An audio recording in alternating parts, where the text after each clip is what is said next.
Welcome back, everyone, to episode 105 of the Popcorn Podcast. I just said pop porn, but that does not matter. I'm Tommy Cresta. Alongside me, my co-host Ryan Ferran, and today we have two very special guests. But first, Ryan, how are you doing this week? I'm doing good. How about you? Besides saying porn, pretty good so far this week. Nervous today. I'm stressing. We got two big guests with us today. I know. But how's work been?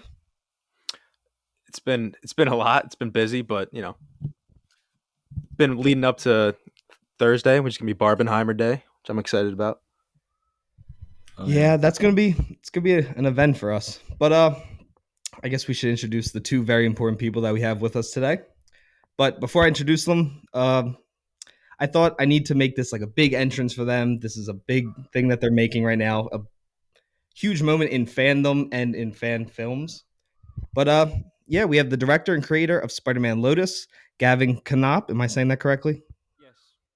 Great. And Spider-Man himself, Warden Wayne. How are you guys doing today? I'm doing good. I think Gavin's doing good too. I was gonna wait. I was like, who says it first? I'm doing great, actually. Doing Yeah. Sorry, That's I'm doing fair. good too. We're both doing good. Both doing great. Good. That's good. It's fine. Me and Ryan talk over each other every episode. All the That's time. not an issue. Cool. But yeah, we have, hundreds and hundreds of fans want to ask you guys questions about what could be the biggest fan film I think ever, because everyone is so excited about this movie, and the trailer has 1.3 million views. Everyone wants to see it, and the premiere is going to be huge. I'm so excited for you guys, and I'm so excited for myself that I get to go out and watch it with you guys, which is going to be a really fun event. Oh yeah. Thank you. But yeah, well, tell everyone that's listening that has not met you guys anything about yourselves. You go ahead, Gavin. Okay. I'm Gavin. I'm 19 years old. We started making this movie when I was about 16 years old. We filmed it during when I was 17 years old over the summer of 2021. We did not expect it to become what it is today, but it has been, and it's been the ride of a lifetime. We're so proud of it. It's really everything we ever wanted it to be. Back when we were first writing it, it was just a little 15-minute short film, and now here we are with a full-length movie, which, again, unexpected. First movie right out of high school. Didn't exactly expect it to be this huge roller coaster, but here we are, and I'm very proud of it, and I'm so excited for it to come out next month. Cool. My name is Warden. This feels like we're like a classroom. I'm Warden. I guess I'm not gonna retread over what Gavin said. But yeah, we started making the movie. He talked to me about it. I'm an actor, and I also did some producing on the film and a little bit of writing. I wrote one scene in particular, but besides that, Gavin and I kind of just came up with ideas together, and then Gavin's the one who actually put it to paper.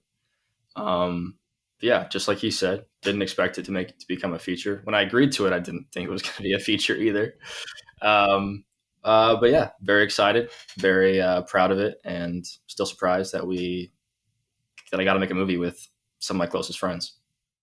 I don't want to let Warden. Sorry, I didn't mean to cut you off, but I didn't want to let him undersell himself. Warden's been like a massive component in making the movie.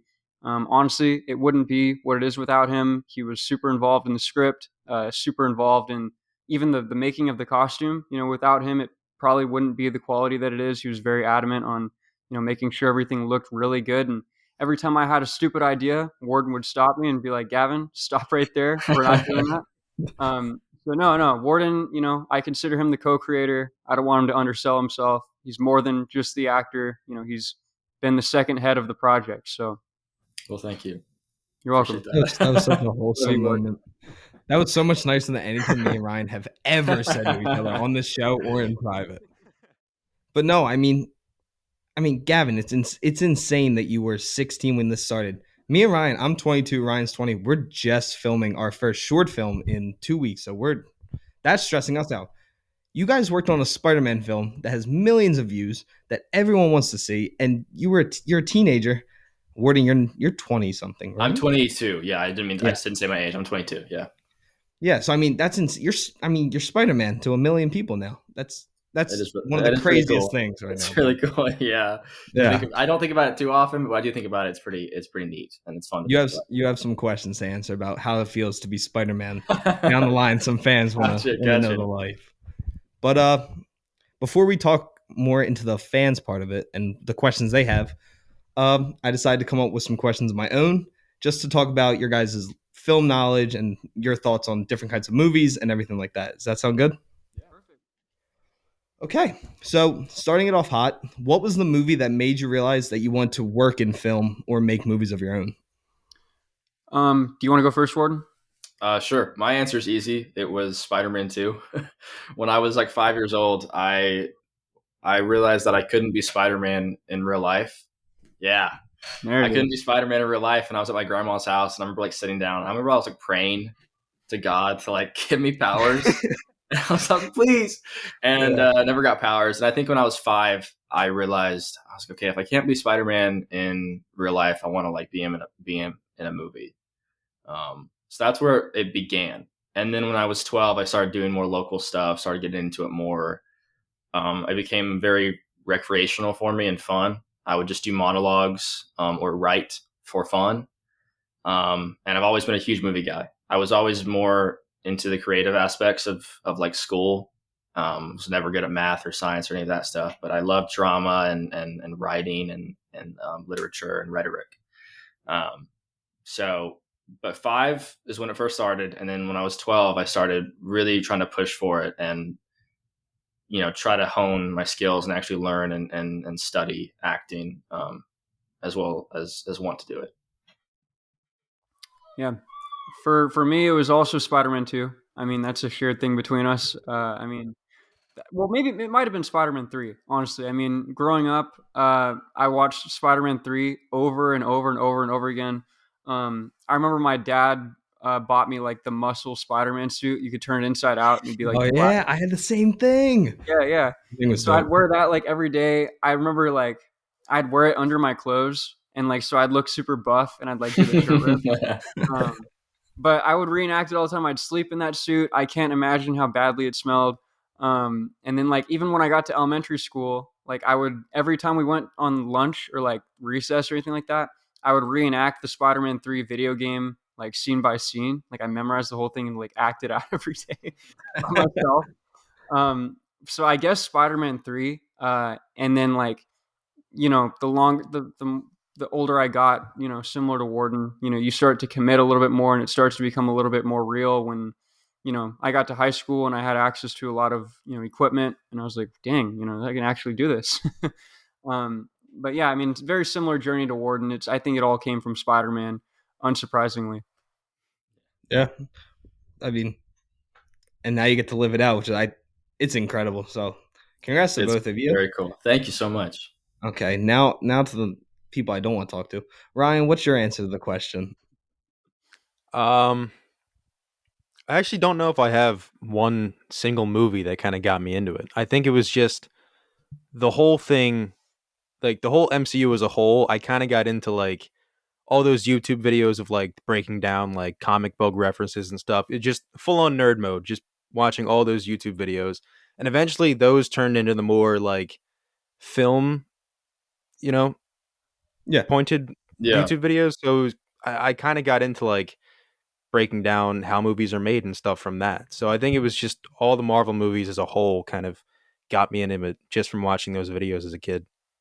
Yeah, I mean, we're all on the same page. I think superheroes have such a big effect, especially I'm your age, Warren. So Spider-Man 2 does not have as dear of a place in my heart as most people. I do love the train scene. I'm not taking anything away from that movie. But the movie that made me love film is right behind me. It's The Amazing Spider-Man 2, Amazing Spider-Man 1. And it was specifically the first time he's in the suit and he's being chased by the police. He does the swinging scene underneath the bridge. I love that scene, dude. It's so cool. Yeah, and it's all practical, which is what to me was mind-blowing that he's actually swinging like that. And then getting to talk to William Spencer, who performed that stunt, was kind of like a full circle moment just for me, being a little kid when it comes out and then being an adult working and talking about the movie with the people in it. But then like even Daredevil, I adore that movie. I know not everyone's a fan, but like anything where I got to see different kind of camera angles, different shots, different lighting. Even as a little kid, I found it so interesting. So I think superheroes just have a big effect on guys, little kids. Yeah. Excuse me. So yeah, superheroes, I guess, bring us all together, which is pretty cool. Moving on from that question, this is a question that me and Ryan had a conversation about the other day, driving to go see the new Insidious movie. And what was the first movie you saw that you walked down and you're like, man, I guess not all movies are good. Like, there are bad movies out there. Oh, man. Gavin, do you have an answer? Honestly, that's so difficult for me because I grew up like loving every movie I watched until, dang. I always loved going to movies. No, go ahead. Do you have one? Yeah, I do. Yeah. Okay, go ahead. I really, really didn't like the first Suicide Squad when I watched it. I'm sorry. I remember just really not enjoying it at all. I didn't like the villain. What was her name again? That's the issue with the movie. No one. Yeah, I don't remember her name, but I remember the thing that like struck me the most when I was watching it was when she was like talking to Rick Flag and she was like, "You don't have the balls to kill me," and I was like, "What the hell?" But I remember like that was I remember walking out of that movie and being like, "Damn, that was not awesome." Yeah. For me, I remember back in the day, like 2017, is that whenever Baby Driver came out and Blade Runner came out, which I think was 2017, 2018. I was going to the movies like once a week. Because I think AMC had every Tuesday it was like $5 for a $5 movie. Yeah. So I was going to movies every week, and I don't remember the title, but it was some movie with Ed Helms and who's who plays Mobius? What's his name? Owen Wilson. Owen, not Morbius. Mobius. Yeah, you're chilling. It was some movie with Ed Helms and Owen Wilson, and it was so bad. I don't know what it was. They were brothers, and I remember just because I would just go watch whatever movie that like I hadn't seen yet, I guess, in theaters. Don't know what it's called, but some movie about where they're brothers, and it's one of the worst movies I've ever seen. That's a fair answer. It was really rough. And then another movie with Christian Bale which is rough because it was Christian Bale, but it's not Red Dawn, but it's some movie where he's a prisoner of war. And it was just really boring. Oh, Rescue Dawn. Rescue Dawn, yeah. I did not enjoy that movie. I was really excited to watch it when I was a kid because I love Christian Bale. And that movie I remember watching, I just wasted like 2 hours of my life. But those two specifically, yeah. No, Ryan, what was yours? Mine was X-Men Apocalypse. Because I saw that my dad took me to see that as just like a fun, because I had like binged all those movies because I had like a snowstorm or something, school was canceled, so I watched all of them. And I mean, X-Men First Class is a banger. That movie's great. So I was so pumped to see this new one. My dad took me to see it, and it was the first time me and my dad walked out of the theater, and he just went, "Man, that movie was a piece of shit." Both of us were like, "God, that sucked." That's so funny. Yeah. I mean, mine's not much better. I loved Batman and Robin for years. Like, adored that movie. And that movie is awful. Like, I cannot watch it now without shutting it off, even if I try and watch it for laughter. But when I was 10 years old, I went and saw Mars Needs Moms. And I walked out of that movie and was like, this is the worst thing I've ever watched. The lips didn't match up with the timing of the line, the whole movie. And I was just furious. I was 10 years old, so that was like the first time I was like, oh, movies can be bad. And then eventually I realized Uma Thurman as Poison Ivy wasn't the best role I've ever seen. But yeah, I think Mars Needs Moms. Gotcha. But I think we all had valid answers. But moving on to question, my paper fell. Okay. If you could make a movie with your two dream leads, your dream director and your dream cinematographer or composer, who would they be, and what genre would the movie be? Dang, that's a deep question, but I like asking these kind of questions. Especially, I think we should work together on this answer because I don't know what actors would you choose? So wait, it was two actors, director and cinematographer. Yep. Dang, I would love to. If I could choose, let me think. I love Jake Gyllenhaal, so maybe Jake Gyllenhaal and. Oh, shoot, I don't know who I could. I feel like we're gonna agree. I love Martin Freeman. I don't know. You don't like Martin Freeman as much as I do, but I love Martin Freeman. Yeah. I don't know if they'd be good leads together. Roger Deakins for sure for cinematographer. I love Hell Roger yeah. Deakins. Tristan made me fall in love with Roger Deakins. He's so good, and I He's love the it. GOAT. He's so good. He's insane. I know. I love Denis Villeneuve's movies. I love his stuff. So Great. I personally, dude, I love Great Gatsby director. Baz. Baz. Baz Luhrmann. Baz Dude, Luhrmann. everybody hates him. I love the guy. I think his movies are like perfect. They're perfect movies because like they take advantage of the film, medium Yeah. so well. Like the entire story is told through the visuals, with his movies. And I think his movies like put things so they're so easy to follow because they're visually like very appealing. You can follow it the whole way through. Also, I mean, this is kind of generic, but I got into Wes Anderson recently. Like, I should have gotten into him a long time ago. Same here. But like, honestly, I got into him, and I love it. And like, very similar to Boz. Like, the stories are very easy to follow with them. Like, if you miss a beat, I think they'll loop you back in, and you don't feel lost. You know what I mean? Well, yeah, one of those two. And I agree with Warden's actors. I think the actor from James Bond, Daniel Craig. I think he'd be really good with Jake Gyllenhaal. He would be good. That's a That'd good be so pick. fun. What would the genre be? I'm a big Western guy. Gavin is not a big Western guy, but I love cowboys and all that stuff and bounty hunting and everything in that genre. That's what I would pick. I love. I mean, you know what? I could settle for that. Like, I feel like that could be like the Western that gets me into Westerns, Daniel Craig and Jake Gyllenhaal. Yeah. That'd be cool. Daniel Craig's done a Western, did Cowboys vs. Aliens. Cowboys vs. Aliens. Has Jake ever done a Western? I don't know if Jake's done, but I will say done. Cowboys vs. Aliens is an underrated movie, and I watch it religiously once a year. I still have not seen it. I really want to watch it because I love Daniel Craig and I love Cowboys. So I'll have to watch that soon. Yeah, it was my awakening that I realized, like, I don't want to play with toys anymore. I saw Olivia Wilde in that movie. I was like, this is the best thing that has ever come across a movie screen. But I wanted to ask you, you just brought up you love Westerns. What is your favorite Western? I love 3:10 to Yuma with Christian Bale and what's his name? I love Russell Crowe. Russell Crowe. That's one of my favorites. I like some of the old school stuff with John Wayne. I used to watch John Wayne because my mom loved him growing up, so I like him. I just watched True Grit the other day. I like that one a lot. That was enjoyable. There's one that I saw. I can't remember the name of it. What's the one? Oh, I love The Magnificent Seven. That one's a fun Underrated, movie. dude. Super fun movie. And obviously Django's probably my favorite. I loved Django. I think that's the most serious Western I've seen. Because The Magnificent Seven has a bit of like comedy and modernism on it. But Django, I love Django. So those three, I guess, yeah. Have you seen I'm sorry I'm leaving the two of you out of this conversation. Have you seen Tombstone? No, I really want to watch Tombstone. Dude, that's probably in my top 25 like films ever. I gotta write it. My watch list is continuously growing. I need to add that really quick. Now we need to watch Westerns.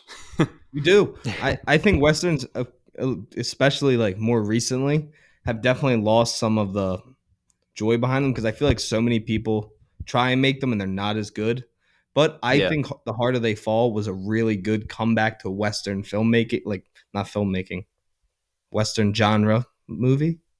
That sounds so stupid in my head. I don't know if that sounded right on camera. Yeah. But I think that's a good right. God, man, I'm struggling right now.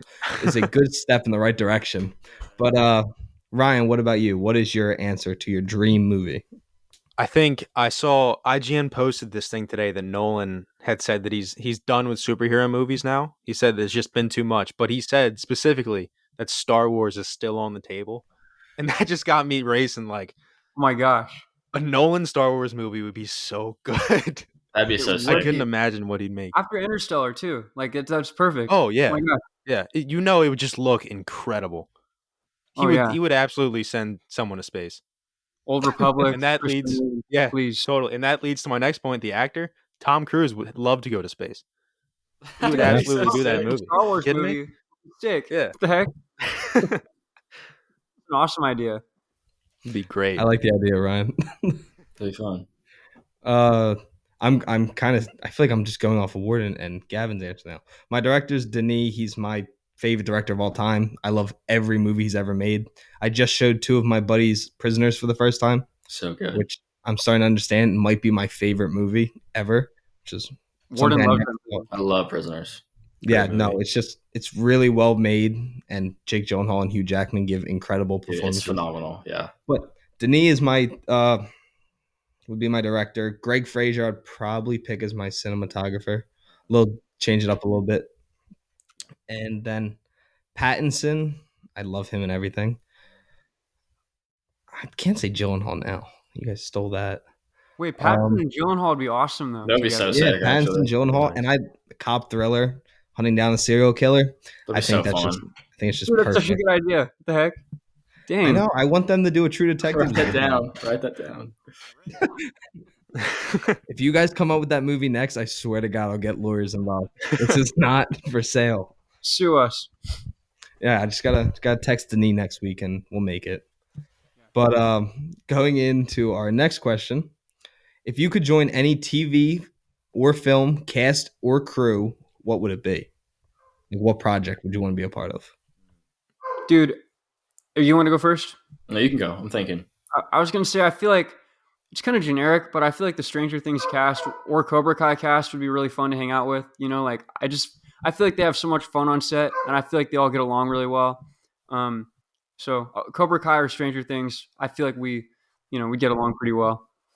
I That's a would good love one. to work on Superman and Lois. I love that show. That'd be super Mhm. fun. And I think Tyler Hoechlin would be so fun to work with. And I love Jordan, or Alex Garfin plays Jordan.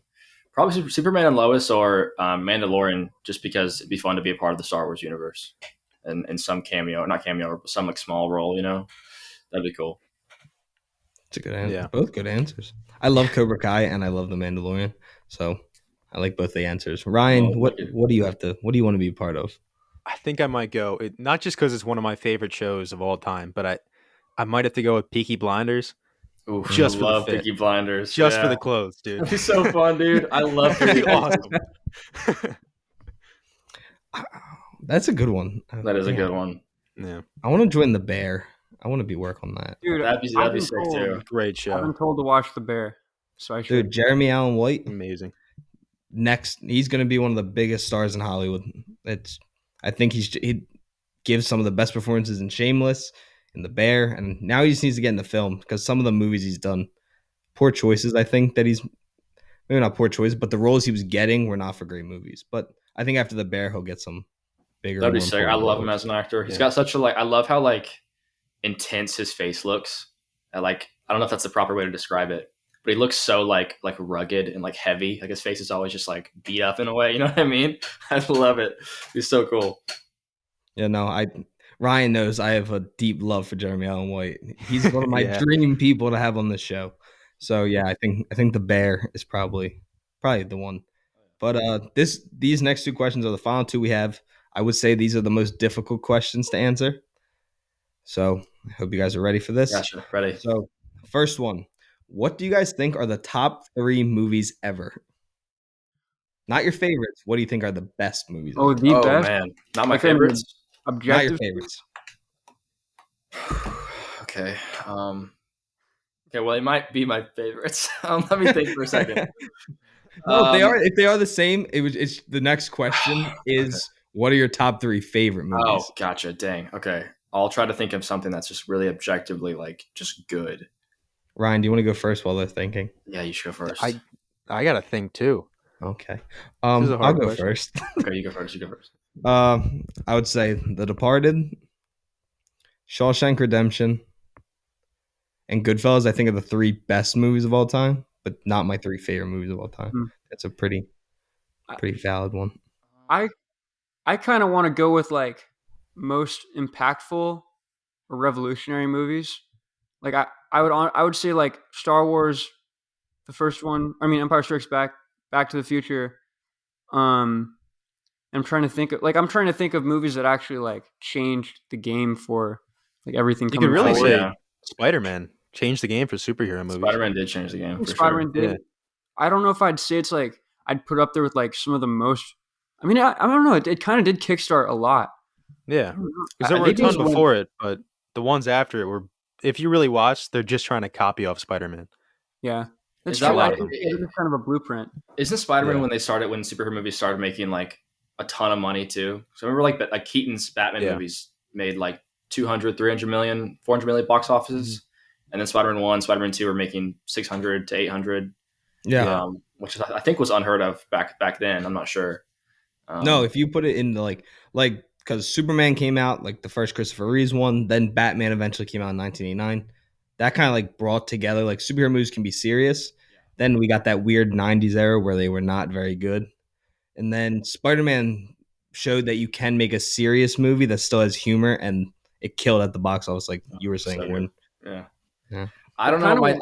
Go ahead. Sorry, I was thinking here while you guys were talking, and I honestly feel like it's completely like different from the other two. But 2001: A Space Odyssey, it came out in the '60s. Yeah, But like, I remember watching it, and I didn't know it was from the '60s. You know, I thought it was from way later. But I feel like it was such a revolutionary movie for the time, and it just pushed so much forward. So I guess my answer would be 2001, Star Wars, Empire Strikes Back, and the first Back to the Future for me. Maybe Toy Story. Wasn't Toy Story one of the biggest? Like, didn't that kind of revolutionize making CG animated films? totally. Yeah. That's what that was big. I was also going to say Back to the Future, which is also one of my favorite movies. I don't know, one of the 3 Lord of the Rings movies. So I think those are super influential for society. Yeah. Ryan, did you guys go see the 4-hour cut that came out? Of It was Return of the King Return of had the a King. anniversary, so it was the 4-hour cut. I've seen it. I didn't get to go to the theater. I really wanted to. Jacob, who was just here earlier, went to go see it. I really wanted to watch it, but I didn't get to. Yeah, I forced Ryan to go with me because Yeah. I'm like a massive Lord of the Rings guy. He did not like it as much as I did. I still liked it. I love Return of the King. It's one of my favorite movies ever. Yeah. It's still a great Exactly. movie. I've never been a huge Lord of the Rings guy, so watching a 4-hour cut of a I movie, get that. I'm already That's fair. like, yeah.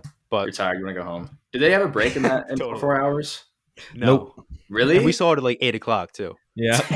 I figured it would have had like a cutoff point. That's funny. No. I'm like low key just watching TASM in your background, Warden. Just watching the movie. Oh, is that what's playing? Oh, I wasn't even. That was playing? Jacob put it on. Like- I didn't even put it on. That's Oh, funny. I just got like fixated on it. it is. I can see Andrew Garfield in his blue shirt with the gray sleeves. Oh yeah. There he is. It's a Sorry. beautiful movie. Got distracted. But did everyone answer that? I don't want to skip anyone. Ryan, did you answer it? I didn't say. I think for my 3 favorite, I mean, my number 1 is Sandlot. No, not still. your You got the poster favorites. right What do you think behind of the best movies? Oh, best movies still, I think Shawshank number 1. I think maybe Departed moves up to 2 or 3. So I rewatched that a little bit ago, and I don't know what else to put on there. It might be like Prisoners or something like that, like a Denny movie. Cool. Yeah, that's a good one. Yeah. And then our last question, before we get into the fans, who we have a lot of fan questions to answer. Well, you guys have to answer. We just get to sit and listen. But what are your 3 favorite movies, like most rewatchable movies that you just adore? You can go, Gav. All right. Well, for me, it's number 1, Eternal Sunshine of the Spotless Mind. That's the movie that, broke me out of the superhero phase and where I was like, damn, movies are like really good. But that movie got me sobbing when I first watched it. I remember the ending like blew my mind. I was a mess after watching it.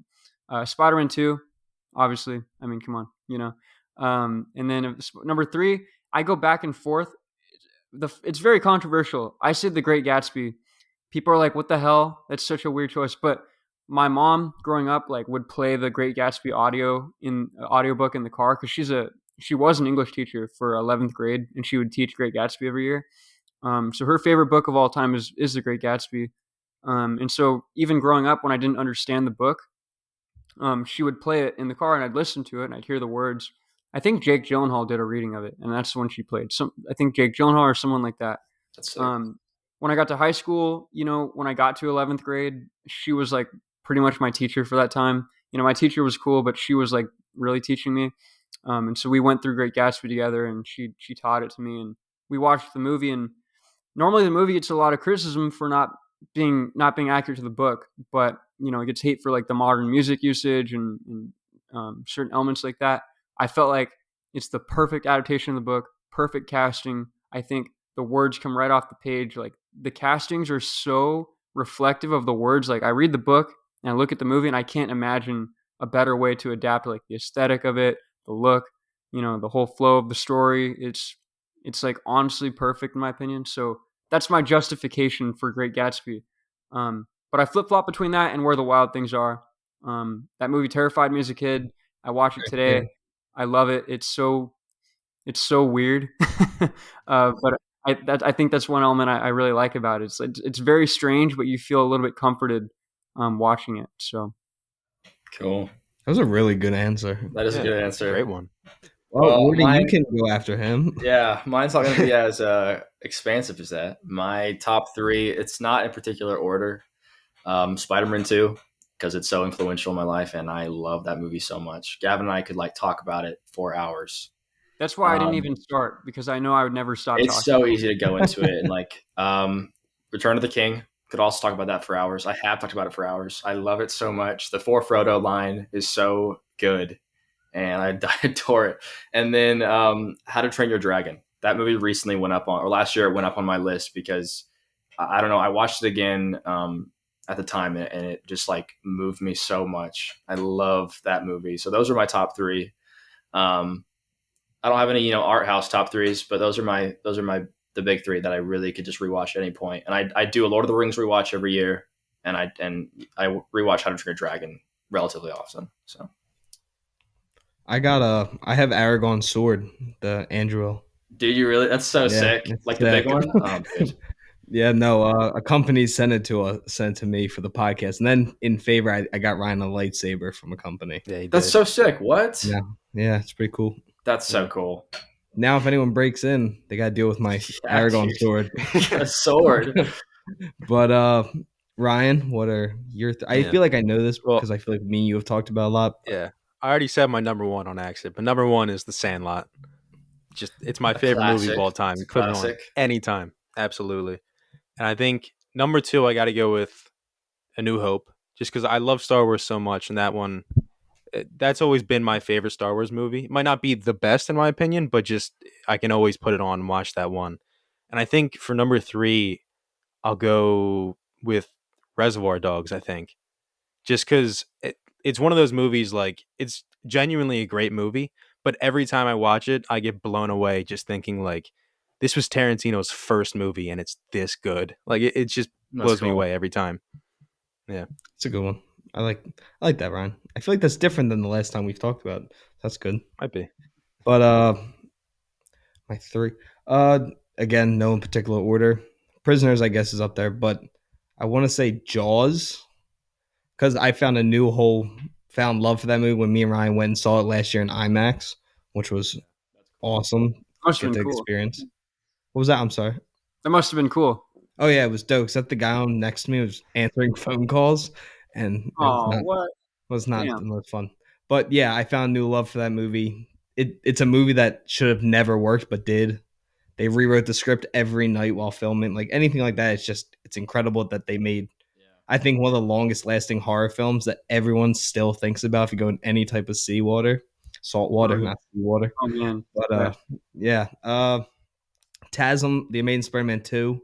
I know that's not everyone's favorite Spider-Man movie, but Ryan can vouch for me here. I cry every single time I watch this movie without, like, I watched it a couple weeks ago. I was just bawling at like 1 PM every time. Gwen scene gets me every time. Yeah, it's rough, dude. We'll admit, rough. They did the scene of Gwen's death very well. I have critiques on the rest, but the scene itself is very good. I love the scene. Yeah. The little fight with Goblin and then Gwen's death is like perfect to me. It's so good.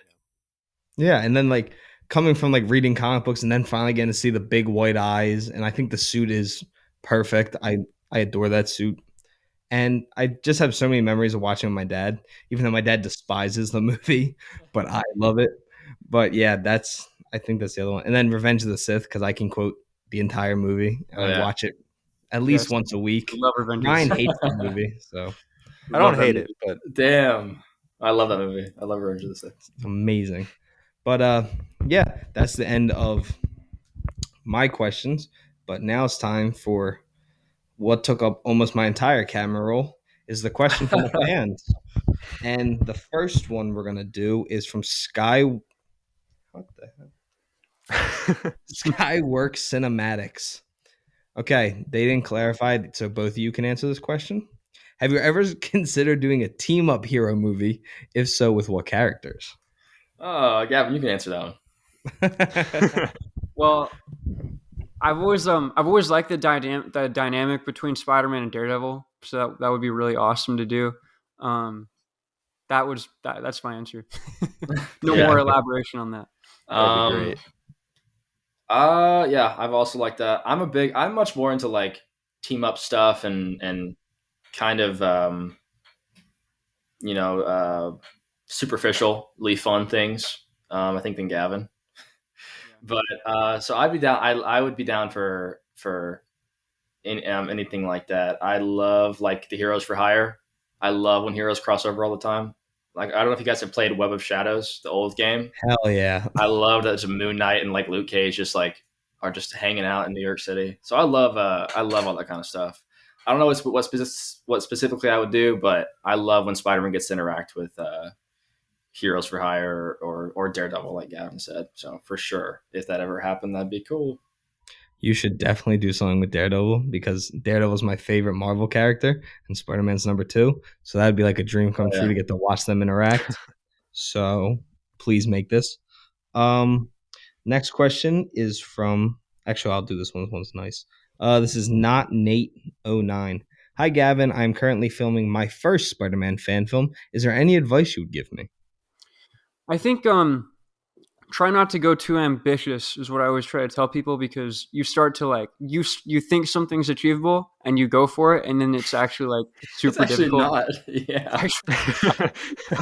we tried a car chase for Lotus, and I mean we had to delete it because we had to delete the scene because we got way more ambitious than our budget allowed for. Yeah. We did a terrible job shooting it. It would have been a really cool scene, like I loved the quips we had written, and Warden did a great job. And Spider-Man was like the concept of the scene. Spider-Man was like crawling around the car, kind of. So we had a scene where I was like, we shot it on green screen, and I was on the side of the car, and like they're shooting out of the window, and I webbed the gun and webbed it to the car, and all kinds of fun stuff. Which we shot it, but we had to shot it.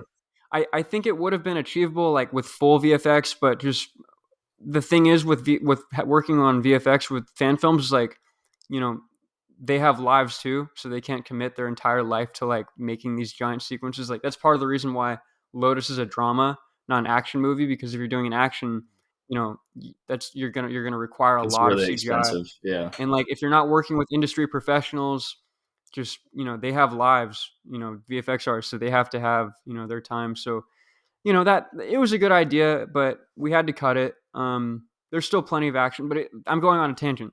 Don't go too ambitious.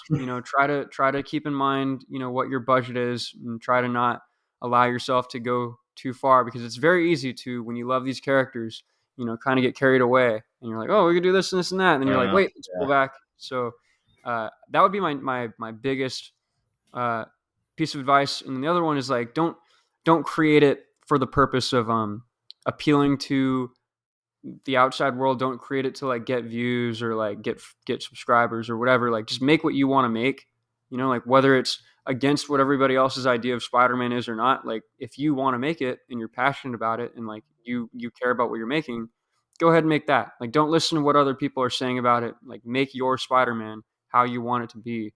Because when you start letting other people get into your head and well, it should be this way, it should be that way, like don't worry about it. Do your thing and you're good, and you're much more relaxed making it. Yeah, that was some good points. I'm going to use that for our short film. I need to think this thing out. Yeah, I think it's universally applicable. Yeah, totally. The next question is from That's What Levi Said. I think it's what. I love that guy. Right. I just interviewed with him the other day. Okay, awesome. Great. So I did get it right. What's the most embarrassing thing that happened on set? Oh man. Oh shoot! Wait, there were so many. Do you have something specific? Maybe when I showed up without the slate and Yeah. seeing the disappointment on your face. That was rough. I was so upset. Yeah, we We showed up. we have a video of it somewhere, and you can see me. I'm like, are you serious right now? Are you serious? Yeah, I showed up, and Warden's like, we were like about to start filming. Warden's like, "Where's the slate?" I was like, "Oh shit!" And then every take I had to clap. Like we didn't have like a marker or anything. We didn't know what scene it was, so I'd be like, "Oh, scene 49A, take 1." I'd do a little clap in front of the camera. It was so embarrassing, dude. But that happened. I'm trying to think of something that was like. I mean, I was never. I don't think we were ever too embarrassed because we were all so close on set. So it was all. We just had a great time. I'm trying to think something that was like. Well, what about maybe like showing up late to my own call times a few times, a little bit late. You would do that? We did a couple times. Like, me personally, I would show up late all the time. That's something I have in common with Spider-Man, is I'm very bad with time management, as you guys could tell with the current interview. It took a while to get here. So that's something. But I kind of like would turn it into a little game, and I guess I wasn't super embarrassed about it. I'm like, oh guys, no, Spider-Man's late all the time, just like me. I'm getting in the character. Yeah, exactly. We were on set, and Warden was getting like the battle damage suit on, and the makeup obviously took a long time. I remember telling them like middle of the day, I was like, "Hey guys, can you get started on the makeup now? Because like by the time you're finished, we'll be ready to film." Like, yeah, we'll do it. And so I was like, "Okay, guys, like we're gonna go to set. Hopefully you're ready in time." And then we got there, and me and Tristan, the cinematographer, were like sitting in the bed, and the sound people got there, and we were paying them like by the hour. And we're just chilling there, and we're like, I wonder like what they're doing. I FaceTime Warden, and then Warden's like just now putting the suit on. I was like, "Are you serious right now?" He's like, "Hold on, we'll be done." And then I very vividly remember like sitting on the bed with Tristan, and we're like playing games on our phone, playing like Subway Surfers, and we're like, "Oh, we're trying to like beat each other's high score." And like Warden showed up probably 2 hours late. We were like, "Where the hell were you?" My fault. Yeah, it was fun. It was such a funny visual because like he pulled up in the van and the doors open and he walks out and he's like all bloody and beaten up and he's like, "Oh, here I am." And that's when I took a picture of him, and that picture went viral in like I think like just the like Spanish speaking community. Like there was some meme about like I was trick or treating and I fell off my bike and this is what happened. Yeah, like that meme like went viral. I saw it everywhere. I was like, "What?" Yeah, it's so weird. But yeah, that happened. I don't think anything else was super embarrassing. We had a lot of funny things on set. I was never really like embarrassed. Yeah. One of the funniest things is remember when Sean went missing in New York? So Sean, who played Harry, it was his first time in the States because he's Canadian. And first time ever in America, he went to New York and his phone died. And he went like, he was around New York by himself. And we all had like Life 360. So normally we could track each other down. But his phone died, and we were like, what? We couldn't do anything. We literally couldn't do anything. We had no idea where he was. And we didn't see him for like 4 or 5 hours. And then we were all filming in this penthouse for a penthouse scene. And Sean like knocks on the door. And it was like pouring rain too. Like pouring rain in New York. So he knocks on the door, and like we open it up, and he's completely soaked. So I'm surprised he found us, but that was one of the It was like a movie moment, dude. Like, we were like, Sean, where have you been? He's like drenched in water. Like he's like, "Oh, I found you guys." And he told us the story. He's like, "I took the wrong train. I ended up in Queens. Like we were in Manhattan by Central Park. Yeah, like, I ended up in Queens, and like all these sketchy people were like following me or something." It was like, oh man, crazy. Yeah, that was a good night. That was fun. Good day of filming. It was fun. Yeah. So I have one more, and then Ryan has some questions. I think this is a good question because I want to know this. Shuth, the narcissist, will the Lotus suit ever go on sale again? That would honestly be up to Alessio and Lorenzo, the suit creators. I don't think they want to do that because I think they like the idea of there being a limited run, and creates a sense of rarity, I suppose. That would honestly be up to them because they're the creators, and we've given them obviously full permission to do whatever they want with the design, and they're very protective of it as well. So I don't know. I think that'd be kind of cool. Gavin and I have talked about selling the main movie suit, but it is kind of gross and sweaty, so people might not want to buy it. But it'd be up to Lorenzo and Alessio, yeah. I want to buy the suit, so that's why I was wondering. Gotcha. It was fun asking. Asking for a friend, by the way. Yeah. Ryan has some questions. Yeah, this one's from Dustin Morrison 40. For Warden, what is it like filling the shoes of what could be the most famous superhero of all time? Oh man, I don't know. I mean, I don't know. It felt. I mean, I don't know. It felt natural to me because I've been doing this my whole life. Not acting, but I've been in and out of the Spider-Man suit forever. I would do the similar things that Gavin did. I would wear the Spider-Man suit under my clothes when I was a kid. There's one time I got Sharpies or like dry erase markers and literally drew Spider-Man suit. Like I markered my entire body with marker and like drew all the blue, drew the webs and everything. And my mom was pissed. I was like 6 or 7, and I went to church. My sleeves just had like my skin was just like Spider-Man arms. But I don't know. I really try not to think about it too much because I think it's overwhelming. The whole process, I would try not to think about any of the attention or anything like that because I wanted to stay grounded and not get too excited, I guess, and I don't want to get a big head. That's something I've always been worried about because some actors do get big heads. So I try to just have fun with it, and I would take it seriously on set. But I don't like to take myself too seriously, I guess. I try not to. So I don't know. It was just fun. I really just want to have fun time. And it was really, really cool getting to finally play Spider-Man. I wanted to do it forever, and a really, movie quality suit, and see it in scenes and seeing my body language. That was really cool because I've always wondered if I do well as body language, because we had static lenses. So a lot of it was, it's camera work. You have to be more emotive with your body, which I've talked about that a lot.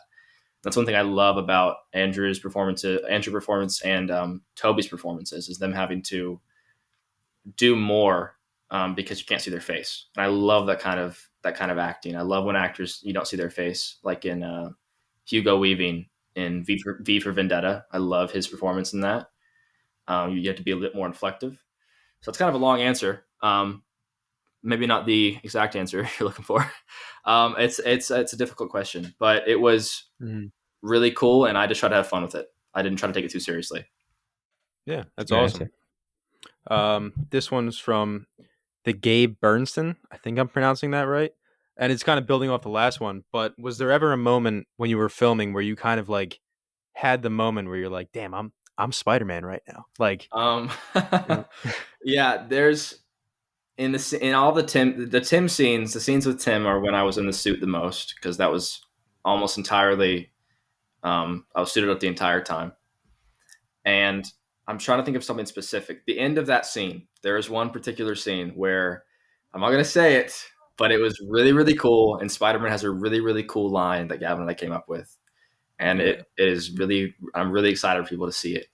And I can't say exactly what it is. I wish I could. But that scene specifically, all the Tim scenes really, really, I was like, this is so sick and so badass. Because I'd watch back the footage, or I'd see the footage, and I was like really proud of myself, and I didn't know if I would be or not. And it really felt cool, to see my head turns or to see my head nods and stuff like that. And then one scene at the very end of the movie was really, really cool, and I felt very heroic in it, and I felt like I'm a superhero. I really did. But all the Tim scenes, I could say that all the scenes with Tim, I was very much embodying this heroic figure because Tim's looking up to him. So and Max, the actor, is such a big Spider-Man fan too, that it had helped me feel even more like Spider-Man. The first time he saw me in the suit, he was like, "Oh my God, Spider-Man!" and was freaking out. So that helped me, my performance, because he was basically the kid who collects Spider-Man, without even trying. Mm-hmm. So all those scenes, I felt very much like Spider-Man. Yeah. If I could build off that real quick, totally. Seeing Warden, like I remember when we got the first take of him in the suit. I remember like forgetting Warden was under there because he delivered the line perfectly. He did the mannerisms perfectly. He had the build of Spider-Man. Like, you honestly forget that it's really Warden under there. because he falls into the role so perfectly. I remember being like obsessed with the way he delivered lines. I barely had to direct him during the Tim stuff because like, I mean, we co-wrote it and he knew the script very well. So like, and we talked about Spider-Man so much to where like I didn't have to direct him a whole lot. He knew what to do. So just watching him perform and not having to worry about it was like phenomenal because he was the Spider-Man I wanted.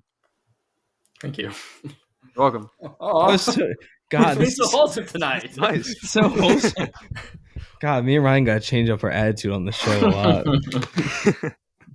Did you have any more questions, Ryan, on your thing? No, I think that's it. I'll send another one. But before I do that, I don't want to repeat any of the questions. So there's a lot. Okay, this is a good one because I think this is something everyone can talk about. Heisenpug 2.0 said, "Who is your favorite Spider-Man actor?" Gavin, you can't say Warden. Warden, you can't say yourself. I would never. No, mine. Toby and Josh Keaton are my favorite people who have portrayed him. I love them both so much. Toby's voice, I love. I've said this before. I love the way he yells, the way he yells and the way he quips. It's because he talks way different in the suit than he does when he plays Peter. He's very soft and goofy when he's Peter. But I love how heroic he sounds. Like the scene when he's trying to save Aunt May in Spider-Man 2, and the way he yells and the music that plays. And one scene I really love, it's a weird thing to say, but it's when he loses his webs or he loses his powers midair, and he's screaming and yelling as he falls and hits the air vents or whatever. I love his voice because I think a lot of times one thing I was always scared about is there's like a certain ceiling with quips. You almost feel embarrassed to quip or like to raise your voice to that proper level because it feels unnatural. But Toby does it in such a natural and perfect way. So I love him as Spider-Man. Dang. Yeah. I'm like, honestly, like I'm like the reverse of you with actors because like I like Andrew Garfield and Christopher Daniel Barnes. Andrew Garfield, I feel like because he's so passionate about Spider-Man in a way that the other actors who have played Spider-Man aren't as much. Like Tom Holland's a big Spider-Man fan, but I felt like Andrew Garfield really truly loved the character at its core. And so I felt like that bled into his performance and made his performance so much more appealing and believable. So Andrew's like, I'm not the biggest fan of the movies he was in, but he's my favorite Spider-Man actor. And then Tommy said, "What? Sorry, man. I didn't say anything. I just I want to make sure no one thinks I'm just texting on my phone. I'm trying to look something up." And then Christopher Daniel Barnes. I mean, because the '90s show was written by comic book writers who wrote like the '70s and '80s comics, Christopher Daniel Barnes felt like that voice of Spider-Man brought to life in a way that other actors just haven't. Like, I feel like when he quips or when he's kind of an asshole to people, like just his vocal inflections are so good as Spider-Man. Like when I read comic books, or at least the classic ones, like I hear Christopher Daniel Barnes every time. So I wish he did more Spider-Man stuff. I wish he played Peter Parker more outside of the show because he played 2099 and stuff like that. But Peter Parker, he hasn't actually voiced very much. But yeah, he's my favorite voice actor.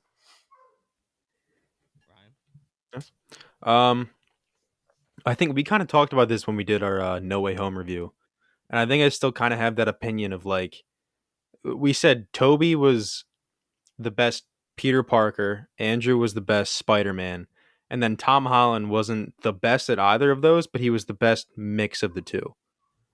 So I think Tom Holland, as much as I love Andrew Garfield, and I think he might be probably the most entertaining Spider-Man actor to me, but I do love Tom Holland as much as his movies have, that there's highs and lows, but yeah, I think he might be my favorite just because he has the mix of Spider-Man and Peter Parker. Cool. Down very well. Gavin hated your answer so much he got up and left. I'm out of here, guys. I'm sorry, the dogs were barking over there. I had to take care of it real quick. Sorry. So I actually have the same answer as Gavin.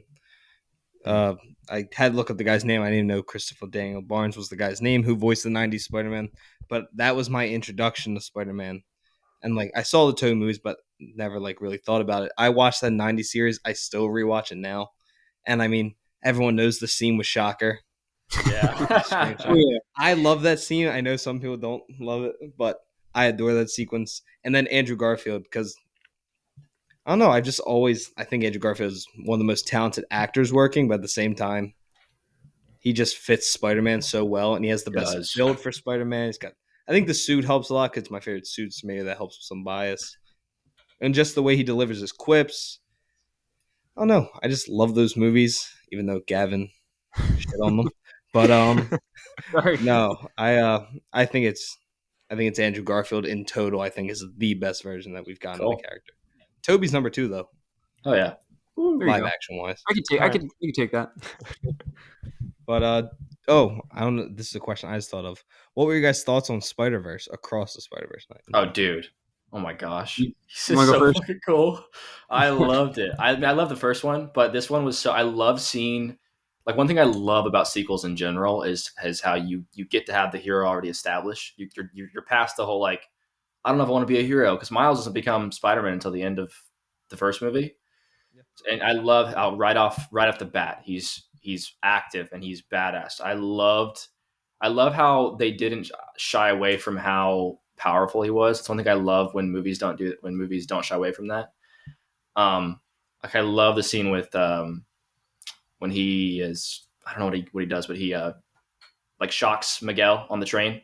Oh, on the Yeah. train, Or he's like messing with his suit.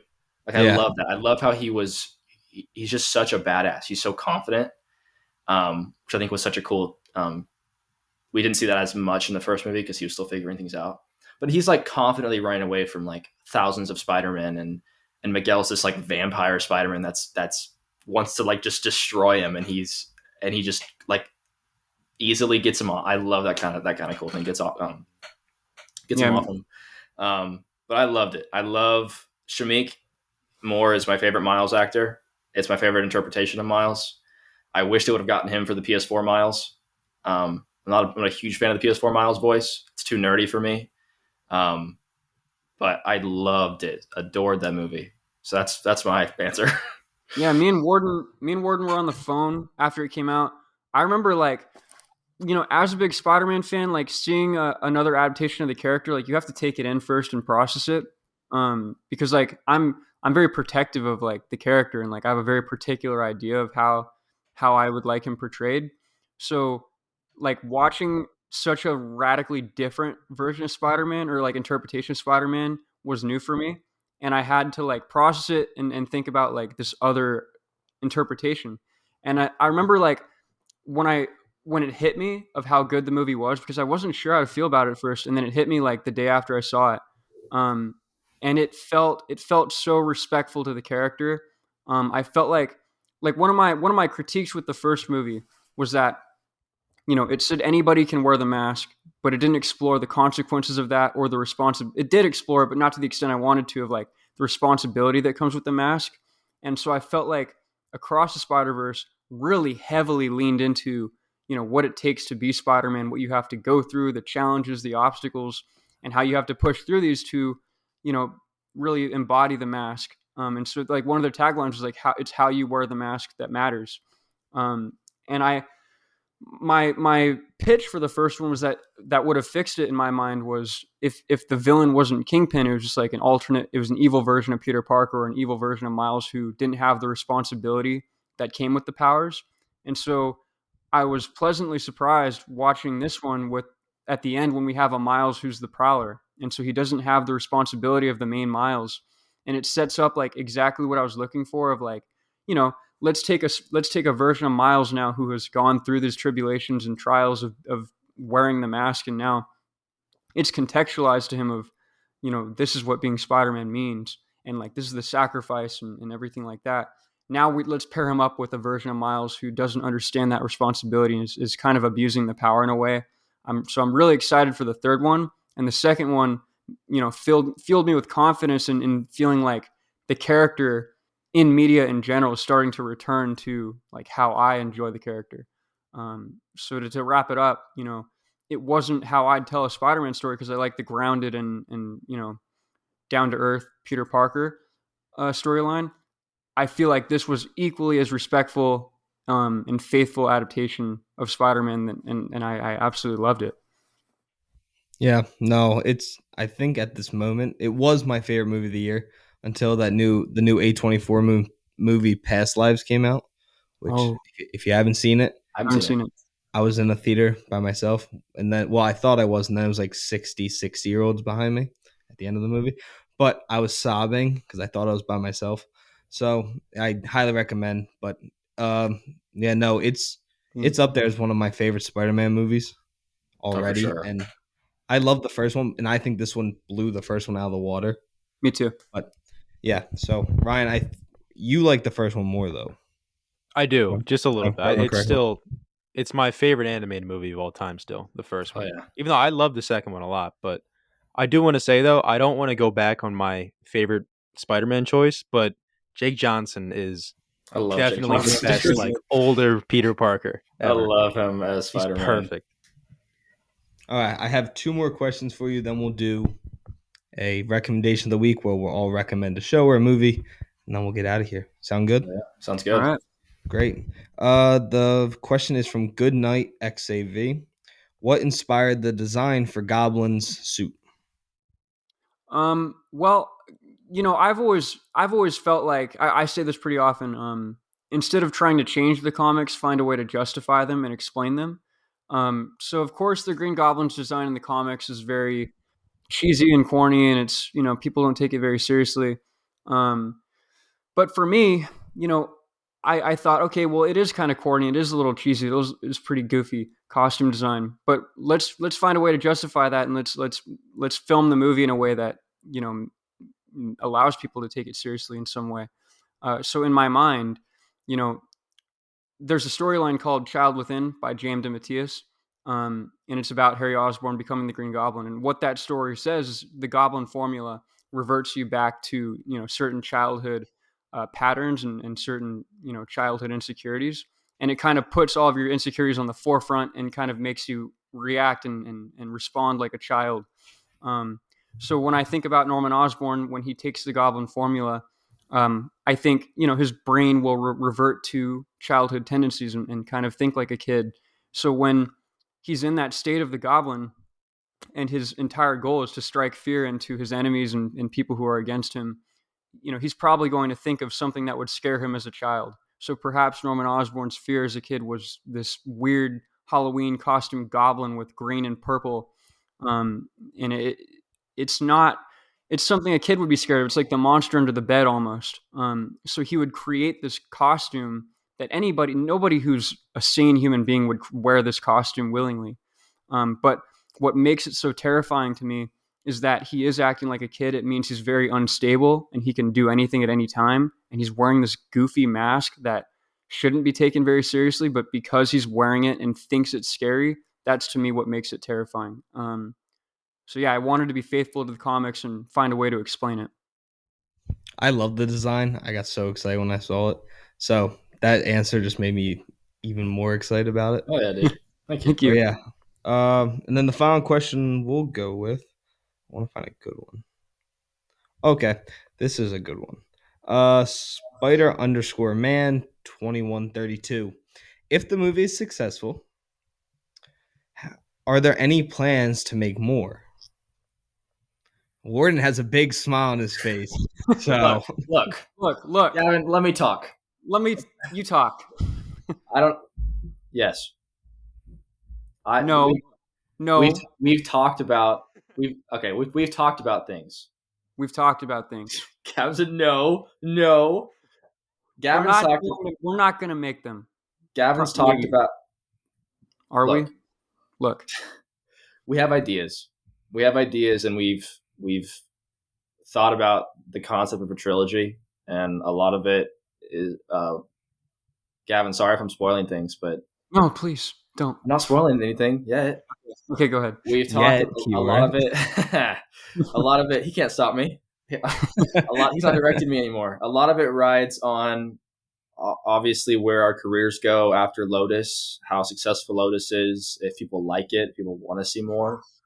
Because we put a lot of our own money into this, despite getting a large crowdfunding. I put I probably put what 10, 15K of my own money. I guess if you include the stuff with the first suit. Gavin's put like around 20K since we started doing the movie. A lot of money. And so it's a huge load to deal with, but we have a lot of ideas. We talked about it. We have kind of generalized outlines. I hope Gavin doesn't get mad at me of what we would do. Yeah. And go ahead, Gavin. You can take over. Okay, I'll take over for you. We have elaborate ideas, as one would, being a fan of the character. We know where the characters would go. Lotus ends in a way where we know exactly what every character arc would lead to. We know what the stories would be. We know the titles. We know the suit designs. We've thought about it pretty often, but again, it rests on practicality. It's like whether it's achievable or not is up in the air. Whether it can be afforded or whether it can be funded. That's all up in the air. But we do have elaborate plans. And Gavin, you already spoiled this in a YouTube comment section. So shit. One of the ideas we did want to have, which he talked about this earlier, was to have Daredevil in the second one. We wanted to have Daredevil in the second one. And that was already talked about on Twitter. Sorry, Gav, you did this yourself. I don't buddy. know if that would. Is that still part of the plan? I don't know. Who knows? I'll say this: I would like to make them. Don't ruin my dreams. I would like to make them very much. I think it'd be really fun to do, and the ideas that we have are super cool, really, really awesome. And we continue. Wait, did you? Okay. Wait. I love the titles that we have for the other two. They're not public. The titles aren't public. Boo. Can't tell them. Can't say it. Gavin, how's the title leaked? Has a title leaked online? Gavin, can we say the like? No. How they kind of the theme that continues. I mean it would be breaking news. We continue. It'd be a flower theme. We would continue. We have two flower titles. We won't say what they are. We will not confirm nor deny. But nothing is in stone. We'll say that. But we have a lot of ideas, and I would like to make them. But I will say, who knows where we'll be years from now? If we ever do make them, it won't be for quite a while, because Gavin and I we want to do some independent property or independent projects that aren't intellectual properties. And make some short films. Short films are a lot easier to make than features, and off the bat with the feature was really hard. Obviously, it's been 2 years since we announced it, and we're still working on it. But that's my answer, Gavin. If you want to talk about it a little bit. No, that's pretty good enough. We can move on from that question. Well, that was a lot of fun. I've been smiling, I feel like, for like the last 10 minutes. But no, before we do the end, this is Ryan's favorite part of the episode, and he forgets 104 times. I forget every time. What is our recommendation of the week from everyone? What's a movie or show you think everyone should check out? Or we go first. I would say show. I've been watching Superman and Lois season 3 recently. It's phenomenal. They tackle such good concepts. Like right now, you've got Lois dealing with cancer, which one of my favorite things is when Superman literally can't save somebody. So I love when his dad dies from a heart attack. It's the most powerful guy in like the world, and he can't do anything about this. I love that concept. You've got one of their sons has superpowers, the other one doesn't, and the one without powers becomes a firefighter, which I think is a really cool take on it. He still wants to save people, and it's his way of trying to still be heroic. It's a really cool stuff. You got really cool banter with him and the brothers. Just really, really cool. I would say that. I've been watching it recently, and I love it so much. Tyler's one of my favorite Superman actors. That's what I would say.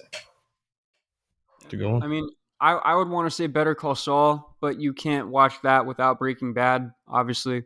I watched Breaking Bad for the first time last year, immediately watched Better Call Saul after that. I finished the whole thing, like both shows, in I think like 3 months or 2 months. Incredible shows, like changed my entire perspective of telling stories and filmmaking. I'm definitely going to be taking it into my next projects.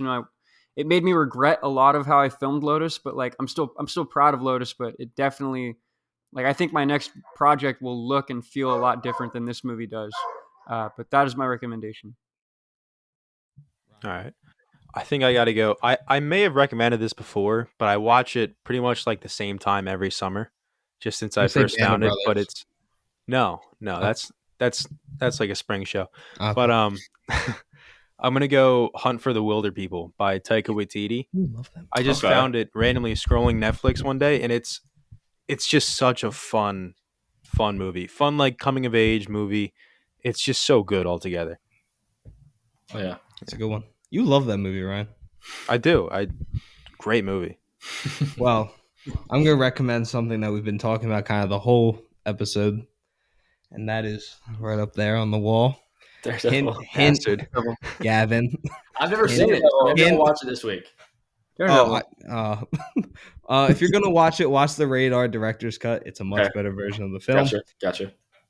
I know people love the Netflix show. I get it. I love it too. There's something about that suit that is so comic accurate but it's like a weird leather. I adore that suit. As a little kid, I loved it. I had the whole suit as a child, and I tried to learn nunchucks because of this movie. I got rid of them after like a week because I kept hitting myself. Yeah, they're but hard. I adore that movie, and I think with better writing, the movie could have been a lot more successful, and without a bald Colin Farrell. But yeah, I wonder what a Daredevil suit by the Lotus suit team would look like. I've been thinking about that the whole episode since you brought That'd be it kind of up. cool. Going off this is a trailer coming from someone who's not on the team, someone who's just watching everything. I think the people who made that suit can make a really cool Daredevil stuff because it has that same texture as the Spider-Man. Yeah, just without the webbing. The webbing. I think it'll look really dope. So hopefully we get to see that at some point. That'd be kind of maybe cool. I have to make a phone call or two. Maybe. Yes, you should make these phone calls, Gavin. But yeah, this was a lot of fun. Everyone, go watch Spider-Man Lotus when it hits YouTube, right? For everyone. Yes, sir. YouTube. Yeah. And yeah, guys, it was a blast getting to talk to both of you. Dude, yeah, thanks for having us on. Guys. So fun. Yeah, I can't wait to see both of you August 6th. That's gonna be really cool to meet you guys in person and not be August 5th through Zencaster. August 5th. Yeah, 5th. August 5th. I'm sorry. August 6th. He showed up the next day. No one's here. I'm like, no one's here. This is the worst premiere ever. No, August 6th, I was supposed to see Fallout Boy, but now I'm in California. So August 5th, I'm excited to go out and see you guys both and watch the film. It's gonna be a lot of fun. I'm stoked. Ryan, is there anything you want to add? No, I mean, we had a lot of fun. I'm super excited for this movie now.